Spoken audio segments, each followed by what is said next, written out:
ಪ್ರಬಲ ಭೂಕಂಪಕ್ಕೆ ಮಯನ್ಮಾರ್ ತತ್ತರ ಕ್ಷಣ ಕ್ಷಣಕ್ಕೂ ಏರಿಕೆಯಾಗ್ತಾ ಇದೆ ಸಾವಿನ ಸಂಖ್ಯೆ ಈವರೆಗೆ ಒಟ್ಟು 1644 ಜನರ ದುರ್ಮರಣ ಬರದಿಂದ ಸಾಗ್ತಾ ಇದೆ ರಕ್ಷಣಾ ಕಾರ್ಯಾಚರಣೆ ಜೀವದ ಹಂಗು ತೊರೆದು ರಕ್ಷಣಾ ಪಡೆಗಳು ಸೇವೆಯನ್ನ ಸಲ್ಲಿಸ್ತಾ ಇದ್ದಾವೆ ಎಸ್ ಹೌದು ಈ ವಿಚಾರವನ್ನ ಹೇಳೋದಕ್ಕೆ ನಮಗೆ ಒಂಥರ ದುಃಖ ಆಗುತ್ತೆ ಮಯನ್ಮಾರ್ ಅಲ್ಲಿ ಭೂಕಂಪ ಬಂದಿದೆ ಆ ಒಂದು ಭೂಕಂಪಕ್ಕೆ ಸಾವಿನ ಸಂಖ್ಯೆ ಕ್ಷಣ ಕ್ಷಣಕ್ಕೂ ಏರಿಕೆ ಆಗ್ತಾ ಇದೆ ಬರದಿಂದ ಸಾಗ್ತಾ ಇದೆ ರಕ್ಷಣಾ ಕಾರ್ಯಾಚರಣೆಯ ಒಂದು ಕೆಲಸ ಜೀವದ ಹಂಗನ್ನ ಅವರು ತೊರೆದು ರಕ್ಷಣಾ ಪಡೆಗಳು ಕಾರ್ಯವನ್ನ ನಿರ್ವಹಿಸ್ತಾ ಇದ್ದಾರೆ ಕ್ಷಣ ಕ್ಷಣಕ್ಕೂ ಕೂಡ ಸಾವಿನ ಸಂಖ್ಯೆ ಜಾಸ್ತಿ ಆಗ್ತಾ ಇದೆ ಈಗ ಆಲ್ರೆಡಿ 1644 ಸಾವು ಸಂಭವಿಸಿದೆ ಮಯನ್ಮಾರ್ನಲ್ಲಿ ಸಂಭವಿಸಿದಂತಹ ಆ ಒಂದು ದುರಂತ ನಿಜಕ್ಕೂ ಕೂಡ ಹೇಳತೀರದ್ದು ಒಂದಿಷ್ಟು ಜನ ಆರಾಮಾಗಿ ಓಡಾಡ್ತಾ ಇರ್ತಾರೆ ಅಥವಾ ಬೇರೆ ಕಡೆ ಇರ್ತಾರೆ ತಮ್ಮ ದಿನನಿತ್ಯ ಜೀವನದಲ್ಲಿ ತಮ್ಮನ್ನು ತಾವು ತೊಡಗಿಸ್ಕೊಳ್ತಾ ಇರ್ತಾರೆ ಅದೊಂದೇ ಭೂಕಂಪ ಅಲ್ಲ ಆ ಭೂಕಂಪ ಒಂದು ಸಲ ಆಗಿ ಸೈಲೆಂಟ್ ಆಗಿರಲಿಲ್ಲ ಆಗ್ತಾನೇ ಇತ್ತು ಭೂಕಂಪ ರಸ್ತೆಗಳು ಹಾಗೆ ಮನೆಗಳು ಎಲ್ಲವೂ ಕೂಡ ಒಡೆದು ಚೂರಾಗಿದೆ ಕ್ಷಣ ಕ್ಷಣಕ್ಕೂ ಸಾವಿನ ಸಂಖ್ಯೆ ಏರ್ತಾ ಇದೆ ಮಯನ್ಮಾರ್ನಲ್ಲಿ ಜನಗಳ ಪರಿಸ್ಥಿತಿ ಹೇಳತೀರದ್ದಾಗಿದೆ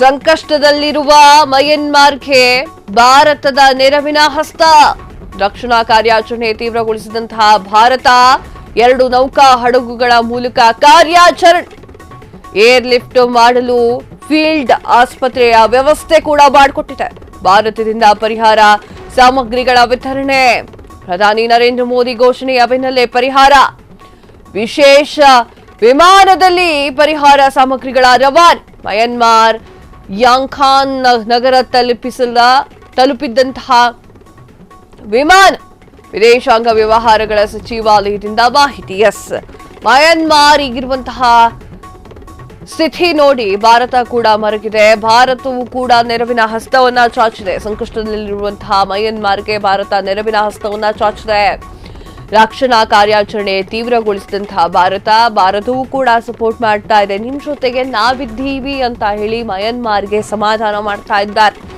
2 ನೌಕಾ ಹಡಗುಗಳ ಮೂಲಕ ಕಾರ್ಯಾಚರಣೆಯನ್ನ ಮಾಡಲಾಗ್ತಾ ಇದೆ ಏರ್ ಲಿಫ್ಟ್ ಮಾಡಲು ಫೀಲ್ಡ್ ಆಸ್ಪತ್ರೆಗೆ ವ್ಯವಸ್ಥೆ ಕೂಡ ಮಾಡಿಕೊಡ್ಲಾಗ್ತಾ ಇದೆ ಭಾರತದಿಂದ ಪರಿಹಾರ ಸಾಮಗ್ರಿಗಳು ಕೂಡ ವಿತರಣೆ ಮಾಡಲಾಗ್ತಾ ಇದೆ ಯಾಕಂತಂದ್ರೆ ಆಕಾಶ ಚುಂಬನ ಕಟ್ಟಡಗಳು ಕೂಡ ಕ್ಷಣ ಮಾತ್ರದಲ್ಲಿ ಬಿದ್ದು ಧ್ವಂಸವಾಗಿದೆ ಅಂತಂದ್ರೆ ಅಲ್ಲಿರುವ ಜನಗಳ ಪರಿಸ್ಥಿತಿ ಏನು ಪ್ರಧಾನಿ ನರೇಂದ್ರ ಮೋದಿ ಅವರು ಘೋಷಣೆ ಮಾಡಿದ್ರು ಪರಿಹಾರ ಮಾಡೋಕೆ ಅದರ ಬೆನ್ನಲ್ಲೇ ಪರಿಹಾರಕ್ಕೆ ಎಲ್ಲರೂ ಕೂಡ ಸಜ್ಜಾಗಿ ನಿಂತಿದ್ದಾರೆ ವಿಶೇಷ ವಿಮಾನಗಳ ಪರಿಹಾರ ಸಾಮಗ್ರಿಗಳ ರವಾನೆ ಕೂಡ ಮಾಡಲಾಗ್ತಾ ಇದೆ ಮಯನ್ಮಾರ್ ಯಾಂಖಾಂಗ್ ನಗರದಲ್ಲಿ ವಿಮಾನಗಳು ಕೂಡ ಹಾರಾಟ ಮಾಡ್ತಾ ಇದೆ ವಿದೇಶಾಂಗ ವ್ಯವಹಾರಗಳ ಸಚಿವಾಲಯದಿಂದ ಮಾಹಿತಿ ಕೂಡ ಲಭ್ಯವಾಗಿದೆ ಭಾರತವೂ ಕೂಡ ಸಹಾಯ ಮಾಡ್ತಾ ಇದ್ದಾರೆ ಭಾರತೀಯರಾಗಿ ನಾವು ಕೂಡ ಸ್ವಲ್ಪ ಹೆಮ್ಮೆಯನ್ನ ಪಡಬೇಕು ಯಾಕಂತಂದ್ರೆ ಕಷ್ಟದಲ್ಲಿ ಇದ್ದವರಿಗೆ ಭಾರತ ನೆರವಾಗ್ತಿದೆ ಅಂತಂದ್ರೆ ನಾವು ಕೂಡ ಯಾವ್ದಾದ್ರೂ ಕಷ್ಟದಲ್ಲಿದ್ದಾಗ ಈಗ ಸಹಾಯ ಮಾಡಿದ್ದೀವಲ್ಲ ಆ ಒಂದು ದೇಶಗಳು ಬಂದು ಸಹಾಯ ಮಾಡುತ್ತೆ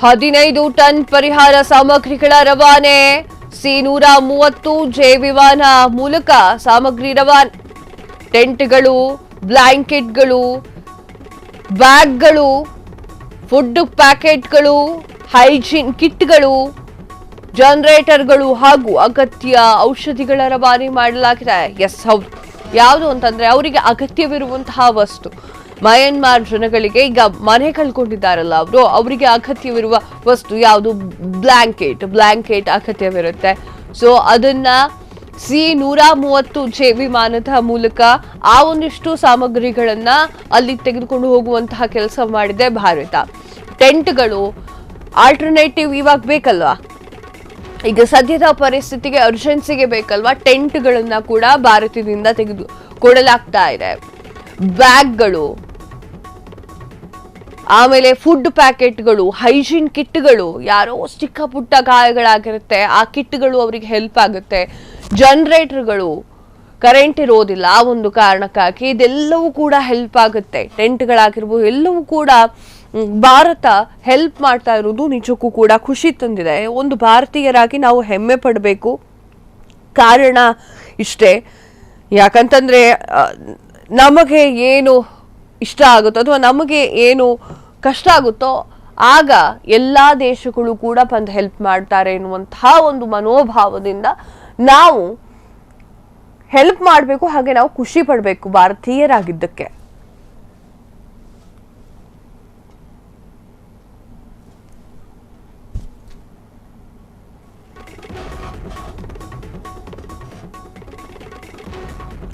ಮಯನ್ಮಾರ್ನಲ್ಲಿ ಮಾರ್ಚ್ 28ರಂದು ಕಾಲಮಾನ ಪ್ರಕಾರ ಮಧ್ಯಾಹ್ನ 12:30 ಆಗಿತ್ತು.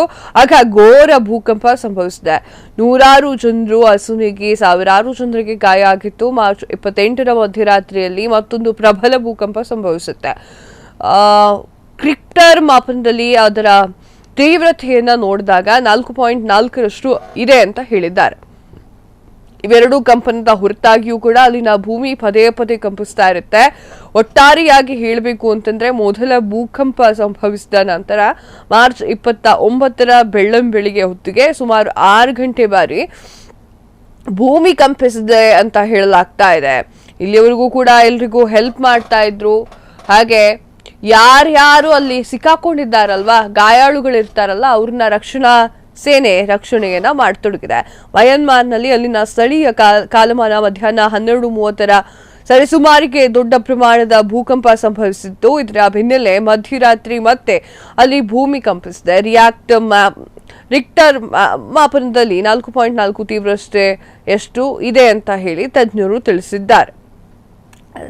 ಸಾವಿನಿಂದ ಒಂದಿಷ್ಟು ಜನ ಪಾರಾಗಿದ್ದಾರೆ, ಒಂದಿಷ್ಟು ಜನ ಗಾಯಗಳಾಗಿದೆ. ಎಲ್ಲವೂ ಕೂಡ ಮಯನ್ಮಾರ್ನಲ್ಲಿರುವಂತಹ ಜನಗಳಿಗೆ ಭಾರಿ ಕಷ್ಟವನ್ನ ತಂದೊಡ್ಡಿದೆ.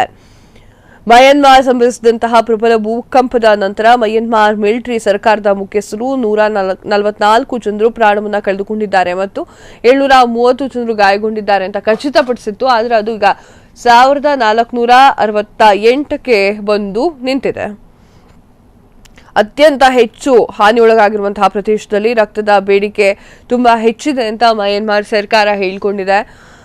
ಅಗತ್ಯ ಬೇಕು, ರಕ್ತದ ಒಂದು ಸಮಸ್ಯೆ ಇದ್ದೇ ಇರುತ್ತೆ, ರಕ್ತ ಬೇಕಾಗತ್ತೆ, ಕೊಡೋರು ಇರೋದಿಲ್ಲ, ಗಾಯಗಳಾಗಿರುತ್ತೆ, ಅದು ಹೆಲ್ಪ್ ಅನ್ನು ಕೂಡ ಕೇಳಿಸುತ್ತೆ. ಈಗ ಭಾರತದ ಅಂದ್ರೆ ಮಯನ್ಮಾರ್ ನೆರವಿಗೆ ಭಾರತ ಕೂಡ ನಿಂತಿದೆ. ಭಾರತವು ಕೂಡ ಹೆಲ್ಪ್ ಮಾಡ್ತಾ ಇದೆ.